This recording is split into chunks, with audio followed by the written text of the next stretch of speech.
Salut YouTube, c'est Para et aujourd'hui on se retrouve pour un nouveau deck profile euh, de Thunder à la demande de un YouTuber. Je sais plus qui c'est, bon bref, tant pis. Je présente Main Deck Extra tout simplement. Voilà. C'est parti, donc on commence par les monstres, donc j'en joue 19, hein, ce qui est largement suffisant pour ce deck.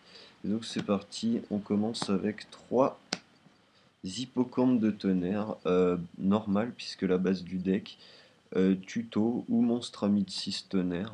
Euh, on peut le défausser pour aller chercher 2 monstres lumière de niveau 4 tonnerre avec 1006 ou moins d'attaque de notre deck à notre cimetière. Euh, on peut activer qu'un Thunder Source par tour et on peut pas invoquer spécialement le tour où on joue cette carte. Enfin, on fait l'effet. Voilà, donc très bon monstre, très polyvalent dans ce deck, puisque si on veut pas le défausser, on peut l'invoquer pour faire nos X6 et tout. Donc très bon monstre, très très polyvalent. Donc le Thunder Seahorse qui va chercher 3 matonnerres. Monstre à 1004 tonnerre lumière qui permet de faire une invocation normale d'un monstre de niveau 4 de type lumière tonnerre par tour. Donc très fort. Pour aller chercher aussi les 3 patonnerres qui ont le même effet. Donc avec un patonnerre, je peux pas réinvoquer un patonnerre. Avec matonnerre, je peux pas réinvoquer un matonnerre. Donc très complémentaires. Qui vont chercher aussi ce tonnerre. Ce tonnerre qui permet que quand cette carte est normale summon, on target un Thunder de niveau 4 avec 1006 d'attaque ou moins depuis notre cimetière, on le bannit et elle a une phase, on l'ajoute à la main. Donc c'est un très bon moteur de recyclage cette carte. Voilà, et qui vont chercher en dernier 2 prismes violons, synthoniseur overfumé pour faire nos synchros ou nos Xyz. Très très fort. Donc voilà. Donc ça fait quand même une paire, deux paires. On peut quand même faire hippocampe 4 fois en supposant qu'on n'ait pas ça en main. Donc ce qui est très rentable, hein, hippocampe. Et puis on peut l'invoquer avec matonnerre ou pas tonnerre, faut dire aussi. Donc très polyvalent. Ensuite pour compléter le but de l'X6 rapide, parce qu'en fait avec les jeux de matonnerre, on peut invoquer 4 à 5 monstres par tour, hein, si on a une main bien full. Je joue personnellement, parce que après test c'est très fort, 2 lanceurs photons. Monstrueux dans ce deck, parce que ça nous permet de tempo quand on n'a rien. Déjà, puisqu'on invoque SP 2100, ça passe un rayo aussi, il faut le dire. Surtout, c'est un niveau 4 qui nous permet encore de faire des Xyz, donc c'est très fort. Si on a une main moyenne, ça débloque. Ensuite, je joue 2 Rayo, donc ça c'est en début de tour, on fait pod, on fait hippocampe et on invoque Rayo, ce qui nous permet de loquer le terrain jusqu'à ce que nous, on puisse avoir ce qu'il nous faut pour développer un peu plus notre jeu. Voilà. Donc carte qui ne nous gêne pas tant que c'est nous qui la contrôlons, hein, évidemment, parce qu'après sinon on se fait chier. Et un non-est qui s'avère très très utile dans ce deck et qui a pour cible tout le deck. Toute la base de monstres plus une bonne base de l'extra, donc nickel. Pour les magies, on joue un convertisseur d'esprit. Alors je le joue x1, mais je le joue quand même. Parce que on peut faire beaucoup d'X6. On peut vraiment X6 beaucoup avec cette carte. On peut on peut renflouer les X6, c'est très très fort. Ça nous permet d'avoir des Shockmaster infinis, ce genre de truc, c'est très très balèze. Et quand on l'a sur le terrain, ça part, parce que ça part très vite. On récupère 2 Thunder avec le même nom, de niveau 4 lumière, hein, du cimetière à notre main, donc c'est très très fort. Et donc en fait on peut la set et elle se prend typhon et ça fait l'effet, donc c'est cool. Ensuite 2 pods, hein, normal, hein, rien de bien étonnant, il faut piocher, puis on va chercher hippocampe dans le pod, on fait un bon CA. 2 batteries de recyclage pour recycler mes Thunder. Alors les seuls monstres que je peux pas recycler avec batterie, c'est Honest les 2 Rayo et les 2 Trashers. Donc c'est juste les adds quoi. Sinon donc du coup ça me fait 14 cibles. Donc c'est pour ça que je la joue à 2. Et on peut reprendre par exemple Prism et un mât ou un Patonnerre et on fait un synchro 8 avec 1000 de boost. Donc ça permet vraiment de top deck vraiment bien.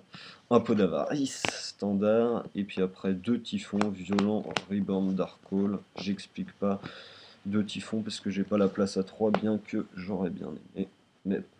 Et ensuite on va jouer 1, 2, 3, 4, 5, 6, 7, 10, 11, 12 pièges parce que c'est un deck qui va demander de se protéger quand même, hein.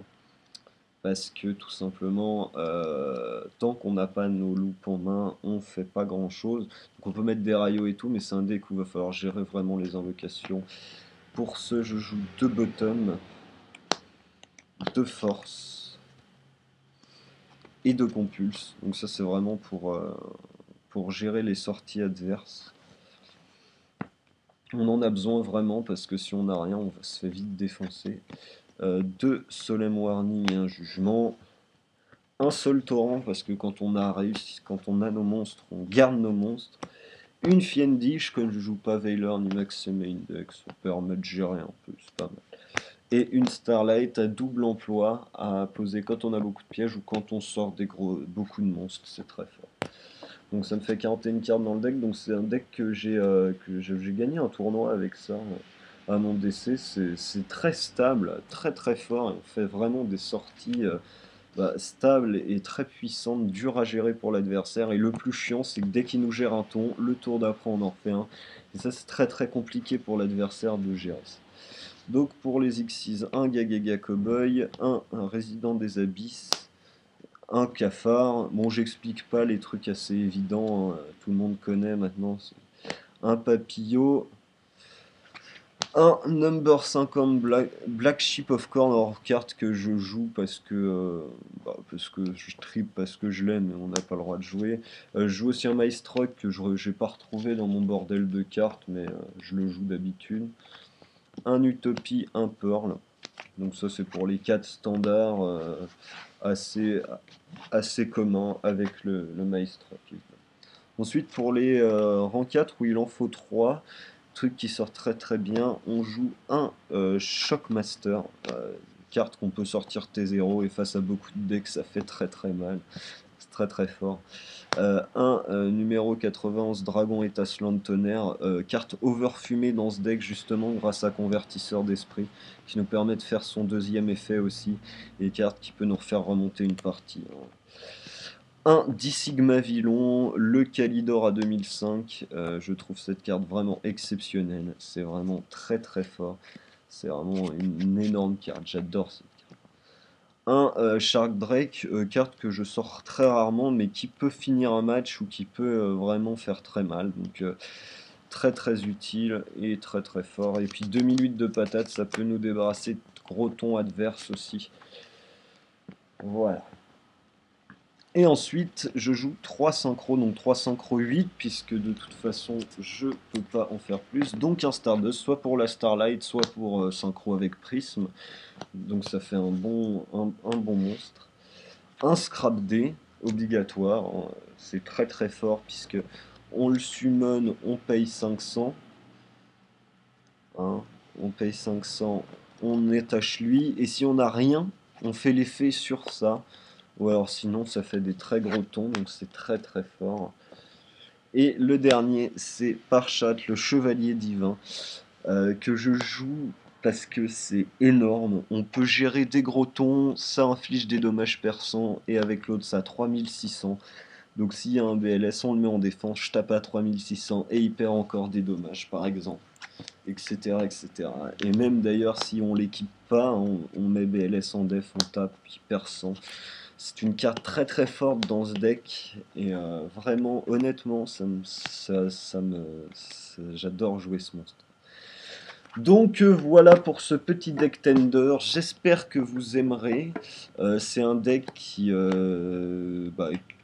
actuellement et enfin moi je trouve ça assez stable. Après il manque peut-être de rapidité quand même par rapport au méta puisque Pod Hippocampe on perd un tour. J'ai essayé avec des Battle Feeder ou des Swift Crow. C'est lent, c'est chiant. J'ai essayé avec des ROR, mais ça nous enlève des slots pour des pièges plus intéressants.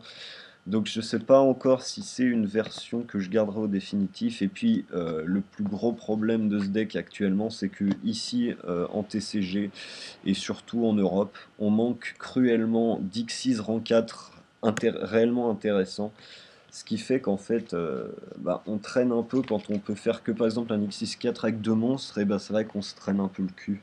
Et que c'est du coup ça permet pas de faire les sorties souhaitées et les sorties qu'ils peuvent faire dans les autres pays, genre aux États-Unis, juste avec les X6-4 qui sont sortis en jeune, style Blackhorn, Black Chief of Corn, c'est très très fort, enfin voilà. Et sur ce, je vous dis à bientôt pour une prochaine vidéo.